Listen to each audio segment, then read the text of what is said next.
Hello everyone, welcome back to my channel. Before starting the video, please subscribe and keep watching for more details videos. Eala faces Baptiste in Eastbourne Open second round qualifiers. Manila, Philippines. Alex Eala of the Philippines faces world No. 56 Hailey Baptiste of the United States in the second and final round of the Eastbourne Open qualifiers in England on Sunday. Barring any delay, the match is set at 6 p.m. here in Manila, with the winner advancing to the main draw. Ranked 77th in the world, Eala started her qualifiers campaign with a 6-1, 6-3 win over world No. 82 Zeynep Sams of Turkey Saturday evening. Eala took control for the most part, but Sams fought back in the ninth game, where she held set points twice. The 20-year-old netter overcame the deficit and won 3 straight points to break Sams' serve and win the match that lasted for 1 hour and 13 minutes. On the other hand, Baptiste defeated world No. 61 Yu Yuan of China 7-5, 6-3 to get her campaign going. Eala is using this Eastbourne tourney as the final stop of her build-up towards the Wimbledon, set from June 30 to July 13. The lefty netter is set for her second professional Grand Slam tournament and major debut on the grass court.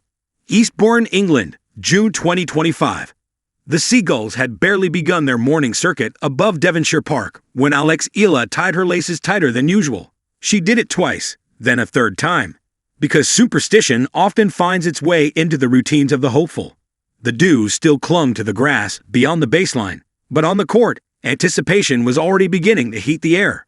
She was set to face Clara Baptiste in the second round of the Eastbourne Open qualifiers, a French woman known not only for her elegant backhand, but also for her unpredictable tenacity. A player who could lull you into rhythm only to snatch it away midpoint like a magician yanking the tablecloth without spilling the wine. For Alex, this wasn't just another match. It was a note in a longer composition, a symphony of comebacks, quiet breakthroughs, and the battle of youth against expectation. Chapter 1. The Prelude. Alex Eala had been here before, in the literal and figurative sense. Eastbourne's grass courts had seen her best and her bruised moments. There was something about the grass, short and slippery, that didn't always favor her baseline roots. But she had grown since then. Mentally, physically, strategically. I don't need to overpower the surface, she told herself, tracing the Yonex logo on her racket. I need to dance with it. Across the net, Baptiste warmed up with her coach, watching like a chess master in the middle of a delicate endgame.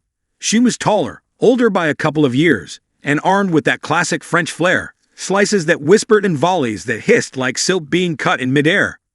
But Alex had something too. She had the memory of waking at 5 a.m. for drills in Taguig. She had the weight of the Philippines behind her, the pressure of a nation yearning for their next sports heroine, and the stubborn resilience that comes from being a teenager used to winning when she wasn't supposed to. Chapter 2. Opening Notes. The match began with a rally that lasted 23 strokes. Not dramatic, but honest, like two violinists tuning to the same A before the music begins. It was a point Baptiste eventually won, passing Eala with a short ankle backhand that landed like a poem in the corner. But Eala didn't flinch. She adjusted, breathed, played the next point with more margin, more spin. She wasn't just playing Baptiste, she was learning her. Each shot was data, each error a revelation. The crowd was sparse but attentive, a polite British audience that murmured at brilliance and clapped at endurance. They were already beginning to understand. This wasn't a formality. It was a war in miniature, an audition for main draw grace. 3-3 in the first set, then 5-5. At 6-5, Eala found herself down 30-40 on her serve. Baptiste crouched low for the return, ready to pounce. Alex tossed the ball. This was the serve she had practiced 1,000 times under the Manila sun. She twisted her shoulders, followed through clean, and sent the ball wide to Baptiste's backhand. An ace. The crowd gasped. Not because of the speed, but because of the audacity. A teenager, under pressure, choosing brilliance over safety. Chapter 3. Shifts in tempo. The first set ended 7-5 for Eala, not with fireworks, but with a mistimed lob from Baptiste that sailed long. Alex didn't pump her fist, just a small nod, almost like a bow. But if Baptiste was shaken, she didn't show it. She opened the second set with a break, then held serve. Her footwork sharpened. Her shots grew heavier. She was adapting, coiling tighter with each rally.